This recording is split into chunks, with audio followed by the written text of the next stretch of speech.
Зараз беларусы церпяць беднасць і парушэнне сваіх правоў. А 100 год таму тысячы людзей стаміліся цярпець. Яны ўзялі ў рукі зброю і пайшлі адстойваць сваю свабоду і незалежнасць. Слуцкі збройны чын – прыклад для ўсёй Беларусі. 14 і 15 лістапада адбываўся з'езд Случчыны. На яго было абрана 115 дэлегатаў. З'езд прызнаў Случчыну часткай БНР і абраў часовую раду ў колькасці 17 чалавек. З'езд пастанавіў фармаваць войска. Слуцкую брыгаду БНР у народзе называлі Балахоўскай арміяй. Слуцкая брыгада БНР мела конны аддзел, палкавы абоз, збройную майстэрню, палявы шпіталь і суд. Яна складалася з двух палкоў – першы слуцкі полк і другі грозаўскі полк. Першы слуцкі полк быў сфармаваны да 22 лістапада. Капітан Антон Самусевіч далучыў туды 2500 чалавек. Яшчэ 5000 чалавек далучыў паручнік Іван Мацэлі. Гэта былі людзі, створаныя ім у Слуцку народнай міліцыі. 17 па 19 лістапада паручнік Пётр Бабарэка праводзіў запіс добраахвотнікаў у другі грозаўскі полк.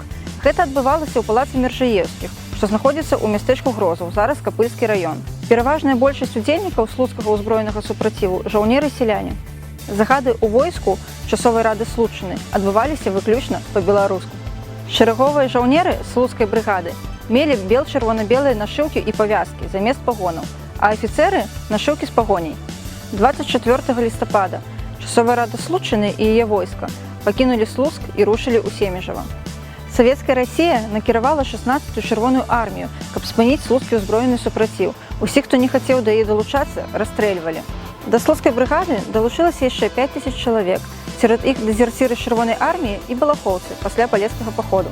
27 лістапада адбыўся першы бой слуцкай брыгады з чырвонай арміі каля вёскі Васільчыцы, зараз Капыльскі раён. Наогул, падчас слуцкага збройнага чыну увесь час былі баі і ўзброеныя сутычкі з савецкімі войскамі. Хутка пачало не хапаць харчавання і лекаў. Таксама не хапала зброі. У снежні 1920 году на ўсё войска было толькі 2000 вінтовак і 10 кулемётаў. 4 снежня на тэрыторыі, што кантралявала слуцкая брыгада, увайшлі савецкія дывізіі, і расклад сілаў змяніўся не на карысць беларусаў.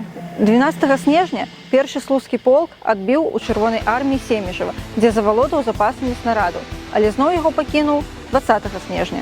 Апошнім месцам, дзе збіралася часовая рада Случчыны, былі Баранавічы. Там было вырашана спыніць узброеную барацьбу. 28 снежня 1500 жаўнераў перайшлі мяжу з Польшай, дзе былі раззброеныя польскімі вайскоўцамі. Усе афіцэры і яшчэ частка жаўнераў-балахоўцаў вырашылі працягваць барацьбу. Сярод іх былі Іван Мацэлі, Антон Самусевіч, Мікола Дзімідаў. Батальён капітана Міколы Дзімідава быў апошняй беларускай часткай, што змагаліся за незалежнасць. Батальён скончыў сваё змаганне ў студзені 1921 года. Падчас слуцкага збройнага чыну Макар Краўцоў займаўся арганізацыяй друкарні часовай рады Случчыны. Тады ён і напісаў марш «Мы выйдзем шчыльнымі рядамі», што пасля стаў гімнам БНР. У сучаснай незалежнай Беларусі улады перашкаджаюць памяці слуцкага збройнага чыну.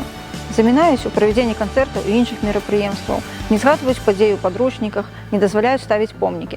Асабліва тут адзначыўся старшыня слуцкага райвыканкама Андрэй Янчэўскі. Але нягледзячы на гэтыя цяжкасці, працягваюцца даследаванні падзей 1920 года.